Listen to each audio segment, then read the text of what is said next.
Assalamualaikum warahmatullahi wabarakatuh. Perkenalkan, nama saya Latifah dari kelas TBI 2. Saya di sini akan menjelaskan sedikit tentang jihad. Jihad ialah berperang. Secara bahasa, jihad berarti jahada atau jahdun yang berarti usaha atau kekuatan. Jadi, jihad di sini ialah kesungguhan atau kekuatan dan kesanggupan pada jalan yang baik dalam menegakkan agama Allah. Yang kedua, jihad secara istilah yaitu memiliki dua arti khusus. Yang pertama, pengertian jihad secara umum ialah banyak ulama berpendapat bahwa makna jihad secara umum ialah segala bentuk usaha maksimal yang dilakukan oleh sekelompok orang untuk memberantas kezaliman. Yang kedua ialah makna jihad secara khusus, yakni memerangi atau berperang melawan kaum-kaum kafir atau orang-orang yang memusuhi Islam. Dan sesuai dengan firman Allah dalam surat Al-Baqarah ayat 216 yang berbunyi, Bismillahirrahmanirrahim. Kutiba alaikumul qital wa huwa kurrahu lakum wa asa an takrahu syai'an wa khairul lakum wa asa an tuhibbu syai'an wa syarrul lakum wallahu ya'lamu wa antum la ta'lamun. Yang artinya, diwajibkan atas kamu berperang padahal itu tidak menyenangkan bagimu, tetapi boleh jadi kamu tidak menyenangi sesuatu padahal itu baik bagimu, dan boleh jadi kamu menyukai sesuatu padahal itu tidak baik bagimu. Allah mengetahui sedang kamu tidak mengetahui. Dan Nabi Muhammad SAW juga pernah bersabda yang berbunyi, Rasulullah sallallahu alaihi wasallam qala umirtu an uqatilan nasu hatta yashhadu an la ilaha illallah wa asyhadu anna Muhammadur Rasulullah wa yuqimus salata wa yu'tuz zakah fa idza fa'alu dzalika asamu min dima'ahum wa amwalahum illa bihaqqil Islam wa hisabuhum 'ala Allah.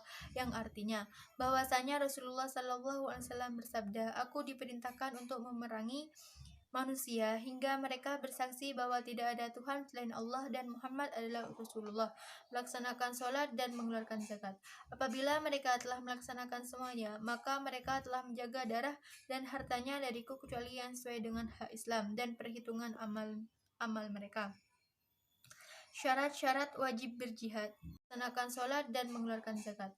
Apabila mereka telah melaksanakan semuanya, maka mereka telah menjaga darah dan hartanya dariku kecuali yang sesuai dengan hak Islam dan perhitungan amal mereka. Syarat-syarat wajib berjihad ialah yang pertama, beragama Islam. Yang kedua, baligh. Yang ketiga, berakal. Yang keempat, merdeka. Yang kelima, sehat. Yang keenam, mampu berperang, artinya tidak cacat fisik. Hukum jihad ialah fardu kifayah dan akan menjadi fardu ain apabila ada tiga hal. Yang pertama, seseorang sudah masuk dalam medan perang. Yang kedua, musuh sudah mendatangi daerah kaum muslimin. Dan yang ketiga, mempermaklumkan mobilisasi umum. Alasan diadakannya peperangan: yang pertama, untuk mempertahankan diri. Yang kedua, memerangi orang-orang kafir yang berusaha merusak Islam. Yang ketiga, menghapuskan dan meniadakan fitnah. Yang keempat, menegakkan aturan-aturan agama. Dan yang kelima, menghapuskan kemungkaran di muka bumi. Tawanan dalam jihad ialah dibagi menjadi dua.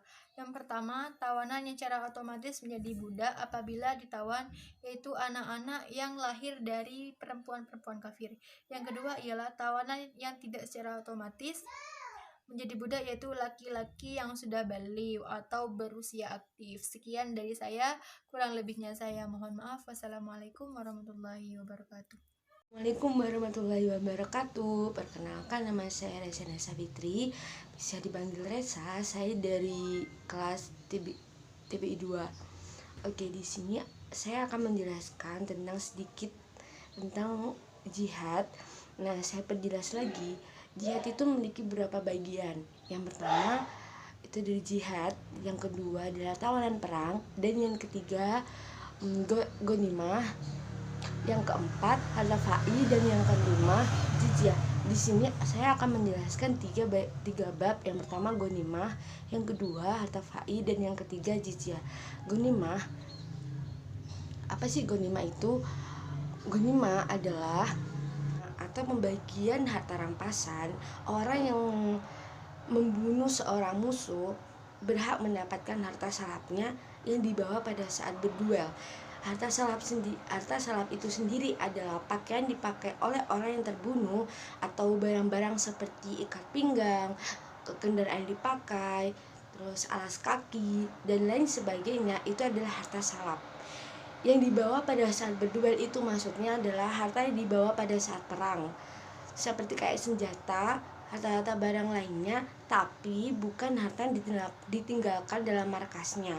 Pembagian harta salap kepada orang yang membunuh dan harta ghanimah itu sesuai dengan ketentuan-ketentuan yang tertera pada sebuah hadis yang diriwayatkan oleh Al-Bukhari dan Al-Humus, hadis nomor 1751, yang mengatakan bahwa Rasulullah SAW bersabda, barang siapa yang membunuh seorang musuh dan menunjukkan bukti-bukti yang jelas, maka orang tersebut berhak mendapatkan harta salapnya. Nah, orang yang membunuh itu memiliki beberapa syarat.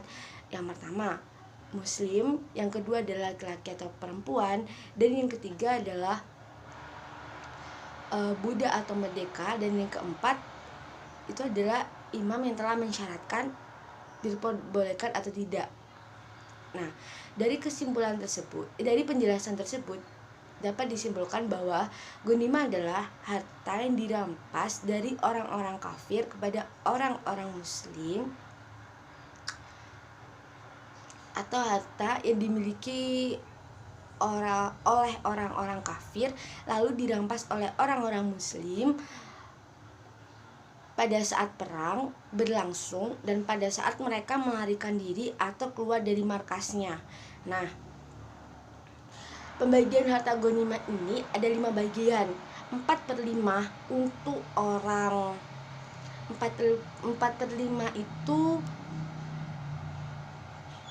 untuk orang yang membunuh, 3/5 untuk orang yang menaiki kuda, dan 1/5 untuk orang yang berjalan kaki.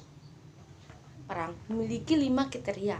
Yang pertama adalah muslim, yang kedua adalah balik, yang ketiga adalah merdeka, yang keempat adalah berakal, dan yang kelima adalah laki-laki.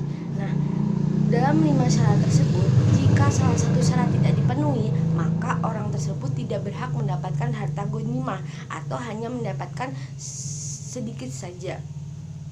Nah, 1/5 bagian akan dibagikan kepada 5 kelompok. Yang pertama, 1 bagian untuk Nabi Muhammad setelah meninggal, diberikan untuk kemaslahatan umum. Yang kedua adalah 1 bagian untuk kerabat Nabi. Yang ketiga adalah 1 bagian untuk anak yatim. Dan yang keempat adalah 1 bagian untuk orang miskin. Yang kelima adalah 1 bagian untuk Ibnu Sabil. Ibnu Sabil adalah orang yang melakukan perjalanan dan beristirahat di tengah perjalanan. Saya akan menjelaskan tentang harta fai. Harta fai adalah harta yang dirampas dari orang-orang kafir tanpa mulai peperangan atau setelah peperangan. Nah, kata fai berasal dari fa'a yafi'u yang artinya kembali. Harta fai seakan-akan kembali dimiliki orang muslim setelah dimiliki oleh pihak lain. 4/5 bagian harta fai akan dibagikan kepada orang yang bersiaga untuk kemaslahatan kaum muslimin. Nah, pada zaman Nabi, harta fai tersebut, 4/5 harta fai tersebut diberikan kepada Rasulullah untuk mengelolanya.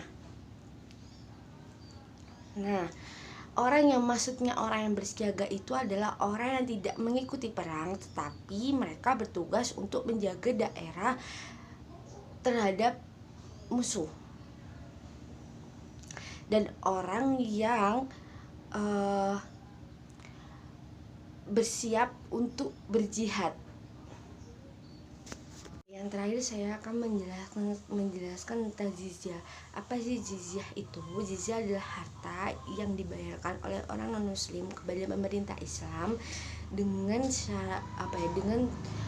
perjanjian tertentu yang bertujuan untuk melindungi jiwa mereka dan melindungi tempat tinggal mereka yang berada di daerah Islam. Syaratnya adalah ada 5 syarat. Yang pertama adalah balik, berakal, laki-laki, merdeka, dan orang yang ahli kitab, yaitu Yahudi dan Nasrani, dan orang yang memiliki pedoman. Nah, contoh orang yang memiliki pedoman ini seperti orang Majusa yang menyembah api, itu berhak di tarik pajak atau jizyah. Ada 3 ketentuan. Yang pertama, batas minimum bayaran jizyah itu 1 dinar dalam 1 tahun. Nah, jizyah dibayarkan oleh orang yang berkehidupan menengah itu 2 dinar, dan orang yang berkehidupan mapan itu 4 dinar. Dari pedoman Umar radhiyallahu an menetapkan bahwa 1 dinar itu setara dengan 12 dirham atau setara dengan 4 gram emas. Jadi untuk orang yang kaya itu 48 dirham, untuk orang yang menengah itu 24 dirham, dan untuk orang yang miskin itu adalah 12 dirham. Dan yang ketiga adalah diperbolehkan juga untuk menambah jizyah berupa kayak hidangan tamu sebagai bentuk penghormatan. Nah, selanjutnya adalah ada 4 akad dalam jizyah. Yang pertama, non muslim harus membayar jizyah atau pajak. Yang kedua, non muslim harus menjalankan hukum Islam. Yang ketiga adalah non muslim harus mengatakan yang pantas bagi Islam. Dan yang keempat adalah non muslim tidak boleh melakukan perbuatan yang membahayakan umat Islam. Selain itu, orang yang membayar itu memakai pakaian khusus, berjahit, mencolok, dan memakai ikat pinggang yang khusus. Dan yang terakhir, tidak boleh mengendarai unta.